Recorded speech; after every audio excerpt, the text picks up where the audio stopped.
அதனால நீங்க வேற sir. you all are heavenly being. நமக்கு என்ன எழுதியிருக்கிறோ அதுதான் நமக்கு நடக்கும். நம்ம வாசிக்கிறேன், உங்களுக்கு என்ன நிறைய இருக்கு, ஒரு அதிகாரத்தை மட்டும் வாசிக்கிறேன், 2 அதிகாரத்தை. அதுக்குள்ள பாருங்க என்னெல்லாம் வச்சிருக்காரு. சங்கீதம் 1 அதிகாரத்தை எடுத்துக்காங்களேன். சங்கீதம் 1 எடுத்தோன்னு என்ன சொல்றாரு? கர்த்தருடைய வேதத்தில் இரவும் தியானமா இருக்கிற மனுஷன் பாக்கியவான். அவன் நீர்க்கால் உலகம் நடப்பட்டு தன் காலத்தில் தன் கனியத்தை எடுக்க விடாம. நல்லா கவனிங்க. இலையுதிராதிருக்கிற மரத்தை போல் இருப்பான். அவன் செய்கிறதெல்லாம், சொல்லுங்களேன், அவன் செய்கிறதெல்லாம், அவன் முக்கியமா நம்ம அப்படி வாசிக்கிறது, அவனை பிரிச்சே வாசிக்கிறது இல்லை. ஆனா பைபிள் சொல்ற அவன் செய்கிறதெல்லாம், எல்லாரும் கிடையாது, அவன் செய்கிறதெல்லாம். இல்ல சார், நீங்களா அவனுக்கு வந்து போக்கஸிங் கொடுக்குறீங்க சார். இல்ல சார், அடுத்த வசனத்தை வாசிச்சா இந்த வசனத்துல அவனுக்கு தான் நீங்க போக்கஸ் கொடுக்கணும்னு தெரிஞ்சிடும். அவன் செய்கிறதெல்லாம் வாய்க்கும். அடுத்த வசனம், துன்மார்க்கரோ அப்படி இராமல். கையத்தட்டு எந்திரிச்சு யாராவது தள்ளியா சொல்றீங்களா? புரியுதா சொல்லு. துன்மார்க்கரோ அப்படின்னா நீ உள்ள வந்துடாத. இது என் பிள்ளைகளுக்கு நான் வைத்திருக்கிற தனிப்பட்ட ஆசீர்வாதம். துன்மார்க்கனோ அப்படி இராமல் காற்று பறக்கடிக்கும் பதரை போல இருப்பான். புரிந்து கொள். நான் வேறு, அவன் வேறு. என் வாழ்க்கையில் கிடைக்கிற ஆசீர்வாதங்கள் அவன் வாழ்க்கையில் நடக்காது. ஊருக்குள்ள இதே மாதிரி 4 பேர் செத்து போயிட்டாங்க சார். 4 பேர் 40 பேர் செத்து போவாங்க. இதுல என்ன இருக்கு? இல்லை சார், உங்களுக்கு எனக்கு நடக்காதுடா. ஏன்னா 4 பேர்ல சார், என் பக்கத்தில் 1000 பேர் விழுந்தாலும், என் வலப்பக்கத்தில் 10,000 பேர் விழுந்தாலும் அது என்னை அணுகாது.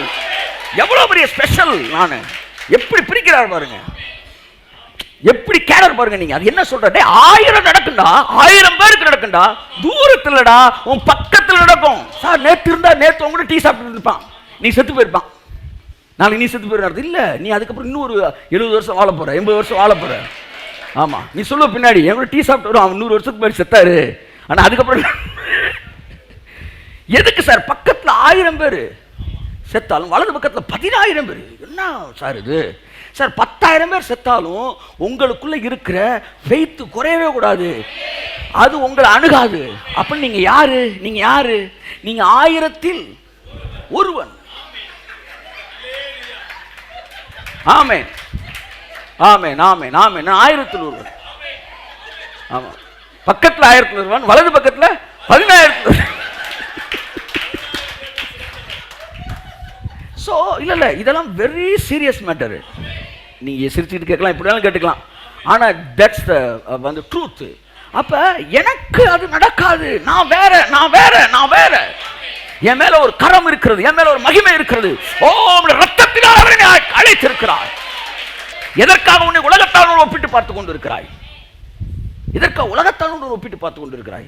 துன்மார்க்கரோ அப்படி இராமல் காற்று பறக்கடைக்கும் பதரை போல் இருக்கிறார்கள். ஆகையால் நீதிமான்கள், நீதிமான்கள் வாசிமா, ஆகையால் துன்மார்க்கர் நியாயத்தீர்ப்பிலும் பாவிகள் நீதிமான்களின் சபையிலும் நிலை நிற்பதில்லை.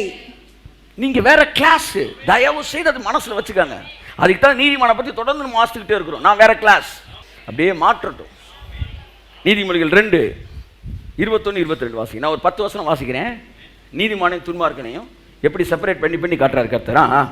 செவ்வையானவர்கள் பூமியிலே வாசம் பண்ணுவார்கள். எல்லாம் சொல்லுங்க, பூமியிலே நல்லா வாழ்வான். ஆமென் சொல்லுங்க. உத்தமர்கள், உத்தமர்கள் அதிலே தங்கி இருப்பார்கள். உத்தமன்னா யார் தெரியுமா? ஏற்கனவே உங்களுக்கு சொல்லியிருக்கிறேன். உத்தம வில்லன் இல்ல. உத்தமன்னா உத்தம குணமாகிய விசுவாசம். இயேசு விசுவாசிகள் எல்லாரும் யாரு? உத்தமர்கள். உத்தமர்கள் இந்த பூமியில வாசம் செய்வார்களாம்.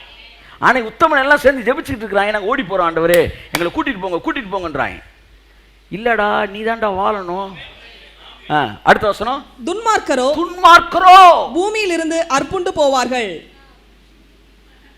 எவ்வளவு சோமா இருக்கீங்க. உங்களை பார்த்து நீங்க தான் துன்மார்க்கர். இது உங்க மேல ஜட்ஜ்மெண்ட் வாஸ்த மாதிரி கையை தட்டிருப்பீங்க நான் நினைச்சேன். ஏன் இங்க பாருங்க, இந்த வசனத்தை முதல் வசனத்துல நீதிமான், அடுத்த வசனம் துன்மார்க்கன். அப்படி செப்பரேட் பண்ணி பண்ணி காட்டுறாரு. சார் பிஸ்னஸ் கிளாஸில் உங்கள் சீட்டே வர மாதிரி இருக்கும்.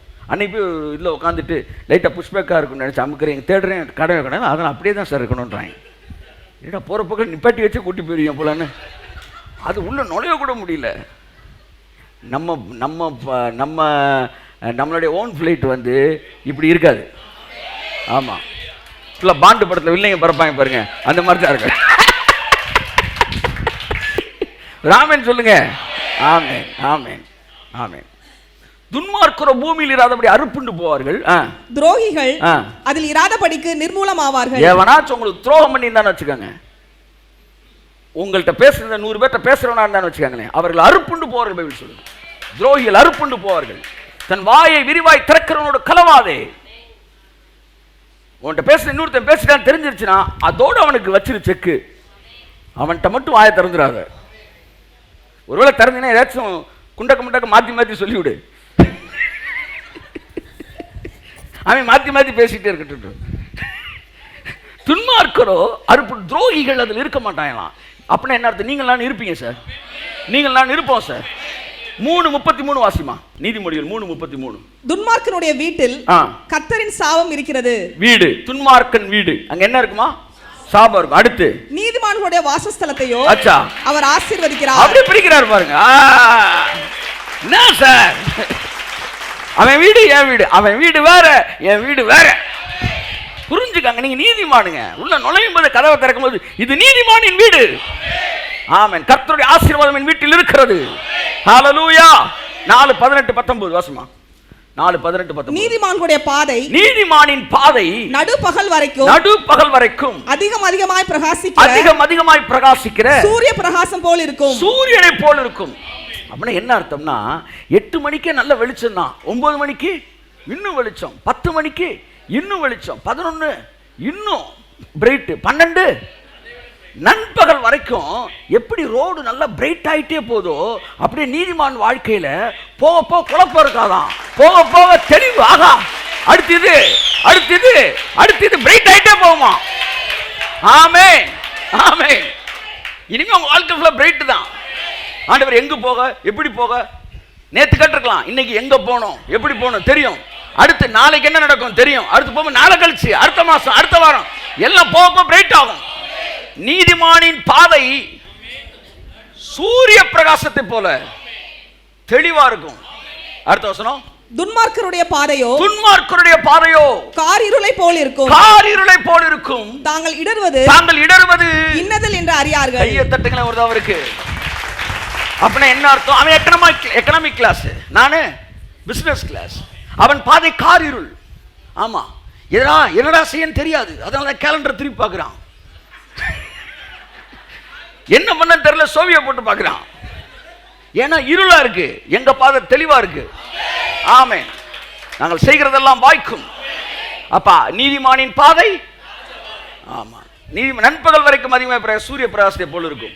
நீதிமானின் பாதை அங்கு, துன்மார்க்கனின் பாதை இங்க. நீதிமானுடைய வீடு, துன்மார்க்கன் வீடு. உங்க கேட்டகரி எது, உங்க பிளெஸிங் எது, அதை படிங்க, தேடி வாசிங்க. அதுதான் உங்க வீட்டில் என் வீட்டில் இயேசுவின் நாமத்தில் நடக்கும். இந்த இரவு வேளையிலிருந்து அது ஆரம்பிப்பதாக என்று சொல்லுகிறேன். வார்த்தை கேட்கிற காதுகள் பாக்கியம் உள்ளது. 10:6.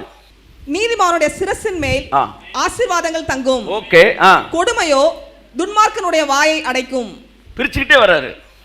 நீதிமானுக்கு சிரசு மேல என்ன செய்யுமா? ஆசீர்வாதம் தங்குமா. துன்மார்க்கனுடைய வாயை கொடுமை என்ன செய்யும்? அடைக்கும். அடுத்து 10:7. நீதிமானுடைய பேர் புகழ் பெற்று விளங்கும். கை தட்டுங்க. நீதிமானுடைய பேர் புகழ் பெற்று விளங்கும். துன்மார்க்கனுடைய பேரோ அழிந்து போகும். அழகா பிரிக்கிறாரு. அவன் வேற கிளாஸ், நீ வேற கிளாஸ். அடுத்து 11 வருஷமா. நீதிமானின் வாய் ஜீவ ஊற்று. கொடுமையோ துன்மார்க்கனுடைய வாயை அடைக்கும். துன்மார்க்கனுடைய வாயை பாருங்க, அவன் வாயை அடைச்சிருமா கொடுமை. நம்ம வாய் ஜீவ ஊற்றான். திறக்க திறக்க ஜனங்களுக்குள்ள ஜீவன் ஜீவன் ஜீவன். உங்க வாய் வேற, உங்க வீடு வேற, உங்க பாதை வேற, உங்க தலை வேற, எல்லாம் வேற. ஆமென் ஆமென் ஆமென் ஆமென். 10:16.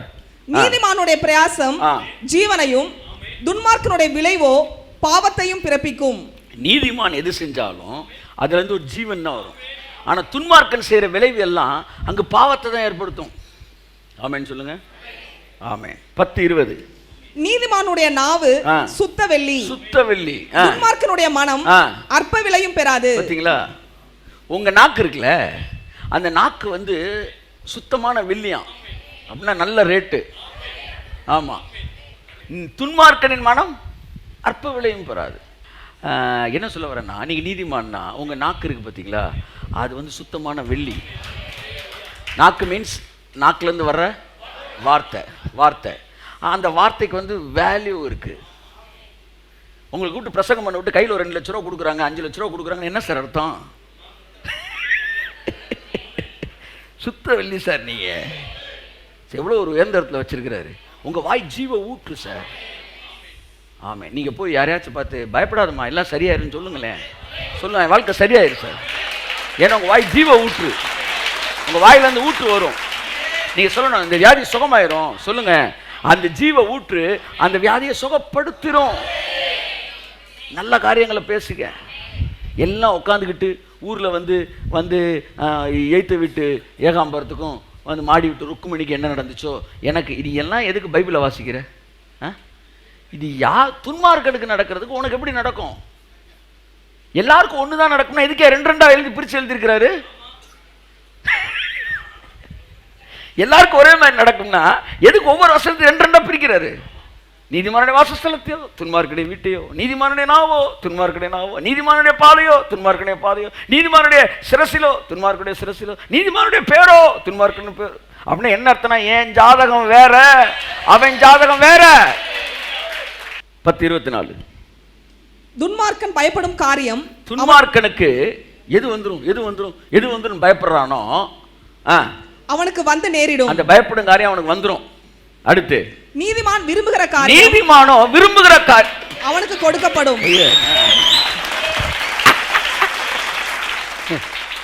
நீதிமான் ஜெபிக்கிற காரியம்னே இல்லை பாருங்க.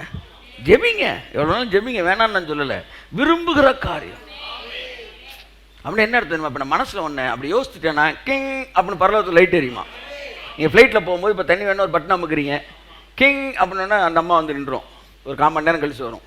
நீங்கள் தண்ணி கேட்டு அப்படியே நாக்கு தள்ளி செத்து போகிற நேரத்தில் எஸ்கியூஸ் மீ அப்படின்னு வந்து நிற்கும். ஆனால் பிஸ்னஸ் கிளாஸில் ஒருவேளை வேற மாதிரி இருக்கலாம். நீங்கள் அப்படி மனசில் நினச்சோடனே கிங் நாங்கள் ஒரு லைட் எரியும். லைட்டு மட்டும் எரியாது, அவன் என்ன மனசில் நினச்சிருக்கான்னு நான் சீரியஸாக பேசிக்கிட்டு இருக்கிறேன். என் மனசில் என்ன விரும்புகிறேனோ அது அங்கே படமாக வரும் டிஸ்பிளேல. அது கொடுத்து கொடுப்பாரு.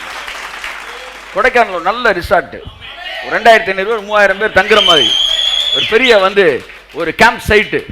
நான் மனசில் நினச்சேன், இந்த ரோட்டில் போகும்போது நான் நினச்சிருக்கிறேன், சார் இங்கே ஒரு ஆஃபீஸ் இருந்தால் நல்லா இருக்குன்டான் நான் நினச்சிருக்கிறேன். ஒரு நாள் கூட நான் ஜோம் பண்ண கிடையாது. கர்த்தர் சாட்சி. இன்னைக்கு நின்று 2-3 வருஷ காலமாக நான் பிரசங்கம் பண்ணிட்டு இருக்கிறேனே, இந்த இடம் நான் விரும்பினேன். இந்த ரோட்டில் இருக்குன்னு நான் விரும்பியிருக்கேன், பேசியிருக்கிறேன் ஃப்ரெண்ட்ஸ்கிட்ட. என்ன சொல்ல வரேன், நான் என் கிளாஸு உங்கள் கிளாஸ் என்னன்னா நீதிமான் விரும்புகிற காரியம். ஏசு கூட அதை சொல்ல, ஜபங்களில் எவைகளை கேட்கிறீர்களோ என்பது மொழிபெயர்ப்பிலே, வேறு மொழிபெயர்ப்பிலே ஜபங்கள் எவைகளை விரும்புகிறீர்களோ தான் இருக்கு. துன்மார்க்கனுக்கு பயப்படுறது வரை எனக்கு. அப்போ 10ஆம் அதிகாரத்தில் மட்டும் 2, 4, 6 வசனத்துக்கு மேலே நீதிமானையும் துன்மார்க்கையும் பிரித்து எழுதுறாரு. அப்போ the whole proverb it just differentiate the righteous people's life from wicked people's life. அவ்வளோதான். புரியுதா?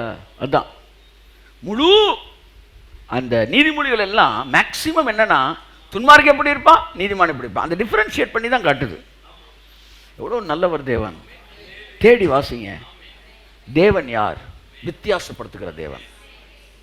உங்கள் கிளாஸ் வேற. அதனால் நீங்கள் தாழ்மையாக இருக்கிறேன்ட்டு பிஸ்னஸ் கிளாஸ் டிக்கெட் எடுத்துகிட்டு நீங்கள் போய் எக்கனாமிக் கிளாஸில் உட்காராதீங்க. ஆமாம், அந்த சீட்டுக்கு வரவங்க உங்களை மண்டையில் அடிச்சு எழுப்பிடுவான். எந்திரிமா, உன் தாழ்மையாக இருந்தால் அங்கனக்குள்ள சீட்டு டயருக்கு கீழே உட்காந்துக்க. நான் ஏஞ்சிட்டு என்ன தாழ்மை புரியல. உன் கிளாஸ் வேற, உனக்காண்டி. ஹலோ, உங்களுக்கு ஒருத்தர் ரத்தம் சிந்திருக்கார் சார், உங்களுக்கு பே பண்ணியிருக்கார் சார், உங்களுக்கு பே பண்ணியிருக்கிறாரு. அவர்கிட்ட போய் கேளுங்க, எதுக்கு எனக்கு பே பண்ணீங்க, என்ன கிளாஸுக்கு பே பண்ணீங்க, எக்கனாமிக் கிளாஸ் பே பண்ணீங்களா, விஐபி கிளாஸ் பே பண்ணீங்களா? அவர் சொல்லுவார், உனக்கு விஐபி கிளாஸ் பே பண்ணியிருக்கேன். அப்போ அந்த கிளாஸுக்கு நான் டிக்கெட் எடுத்துட்டு நான் எப்படி ஒரு சாதாரண வாழ்க்கை இந்த பூமியில் வாழ முடியும்? அப்படி வாழ்கிற மாதிரி யார் ஐடியாவில் இருக்கிறீங்களா? உங்களுக்கு எவ்வளோ பெரிய கிரயத்தை செலுத்தி எவ்வளோ பெரிய டிக்கெட் எடுத்து உங்கள் கையில் கொடுத்துருக்கிறாரு. இந்த பூமி முழுவதும் இங்கே பாருங்க, 1 மணி நேரத்தில் எக்கனாமிக் கிளாஸ் டிக்கெட் எடுத்த நபரும் சென்னைக்கு போய் இறங்க தான் போகிறான், பிஸ்னஸ் கிளாஸ் வந்து இறங்க தான் போகிறான். ஏசுனார் வந்தால் நல்லா தெரிஞ்சுக்கங்க, அதாவது சாதாரணமாக இயேசு ஏற்றுக்கொண்டு ரட்சிக்கப்பட்டவனும் இல்லை நான் நீதிமான்னு புரிஞ்சுட்டு வாழ்ந்தவனும் 2 பேருமே போத்தான் போகிறாங்க. இப்போ டிக்கெட் எங்கே வேல்யூனா போகிற வழியில் எப்படி போகிறோம். கை தட்டுங்க புரிஞ்சவங்க. அந்த journey, the class of the journey. இந்த பூமியில் நாம் வாழ்கிற வாழ்க்கை, நாம் வாழும் இந்த பூமி ஒரு வாடகை வீடு தான் அப்படின்ற வாடகை வீடு தான். யார் இல்லைன்னது, இதை கிராஸ் பண்ணி தான் போவோம். போகிறவங்கள நல்லா போவோம். நீ நல்லா போகிற பார்த்தா 4 பேரும் கூட வருவான்ல.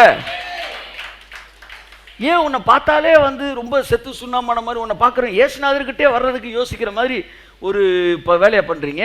யூ ஆர் த டிஸ்பிளேன்னு இருக்கு. டிஸ்பிளேனா என்ன? ஒரு கடையில் டிஸ்பிளே வைக்கும்போது அந்த டிஸ்பிளேல வந்து எந்த கோட்டை போட்டு விடுவாங்க, இருக்கிறதுலே காஸ்ட்லி கோட்டை போடுவாங்க. ஏன்னா அது அந்த காஸ்ட்லியை பார்த்தா உள்ள வரணும். நீ ஒரு பட்டு சில இருக்கிறதே காஸ்ட்லி தான் கட்டுவாங்க, உள்ள இருக்கிறதே ரேட்டுக்கு ஒன்று அந்த டிஸ்பிளேல போடுவாங்க. அப்படித்தான் இருக்கிற பிளெஸிங்லேயே டாப் பிளெஸிங் தான் ஓ மேல வைப்பாரு. ஏன்னா யூ ஆர் த டிஸ்பிளே. என் மகிமையை உன்னில் நான் விளங்க பண்ணுவேன் என்பதன் அர்த்தம் I will display my glory. என்ன சார், நம்ம சில கடைகளுக்கெல்லாம் போனா டிஸ்பிளேவே தொடச்சு வச்சிருக்க மாட்டாங்க பாருங்க, புகை அடிச்சிருக்கும். அந்த கடையை திறந்துட்டு அந்த கையை கூட திறப்பாங்களான்னு தெரியல. அந்த கையை திறக்கிற அந்த ஷட்டர்லே வந்து அந்த இடம் மட்டும்தான் நல்லா இருக்கும், மீதி ஃபுல்லாக தூசியாக இருக்கும். அப்படியே போய் உட்காந்துருவான் பாருங்க. உட்காந்துட்டு அந்த துணி எடுத்து அந்த கல்லாவை கூட துடைக்க மாட்டாங்க. இப்படி வந்து நேதாஜி ரோட்டில் சில கடைகள் இருக்குது, நீ வேணால் போய் பாருங்க. அந்த கடைகள்லாம் அவங்க அப்பா பாவம் அந்த காலத்தில் பண்ணி பையனுக்கு கொடுத்துருப்பார் போல. அவன் காலையில் உட்காந்து என்னடா மாப்பிள்ளை போமா இன்னைக்கு அப்படின்னு தொடங்குவாங்க. அந்த கடையை க்ளீன் பண்ணியிருக்க மாட்டான், கடைக்கு ஆளும் வராது. இவர் வருவார், கூட 2 பேர் இருப்பாங்க, அவங்க 2 பேர் கதை பேசிகிட்டே இருப்பாங்க. இது என்னன்னா இவன் எல்லாம் டிஸ்பிளேயில் கூட நல்ல ட்ரெஸ் போட மாட்டாங்க. அப்போ நம்ம பார்த்த உடனே தெரிஞ்சிடும், வெளியிலே இந்த பாடா நீ வெளியில் வச்சிருப்பாங்க 250 ரூபா 300 ரூபா 400 ரூபா. இங்கே 250 ரூபா சட்டை ஏதாவது வச்சுருக்காங்களா, உள்ளே போனால் 100 ரூபாய்க்கு தான் சட்டை இருக்கும் போல என்கிற மனநிலையை கொடுத்துடலாம். அப்போ ஒரு கடைக்கு டிஸ்பிளே ரொம்ப முக்கியம். அப்படித்தான் தேவனுக்கு டிஸ்பிளே முக்கியம். ஹலோ சார், நீங்கள் என்ன சார் டிஸ்பிளே?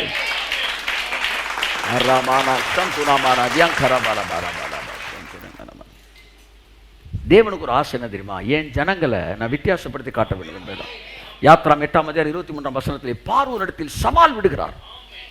தேவன் பார்வோனிடத்தில் சவால் இடுகிறார். அதன்றைய செய்தி வாசிப்போம். 8:23. என் ஜனங்களுக்கும் என் ஜனத்திற்கும் உன் ஜனங்களுக்கும் வித்தியாசம் உண்டாகும்படி செய்வேன். கையை தட்டுங்க ஒரு தடவை அந்த வசனத்துக்கு. என்ன சார், ஏதாச்சும் இருக்கா சார்? வித்தியாசம் இருக்கா? என் ஜனங்களுக்கும் உன் ஜனங்களுக்கும் வித்தியாசம் அப்படி ஒன்றும் தெரியலையே.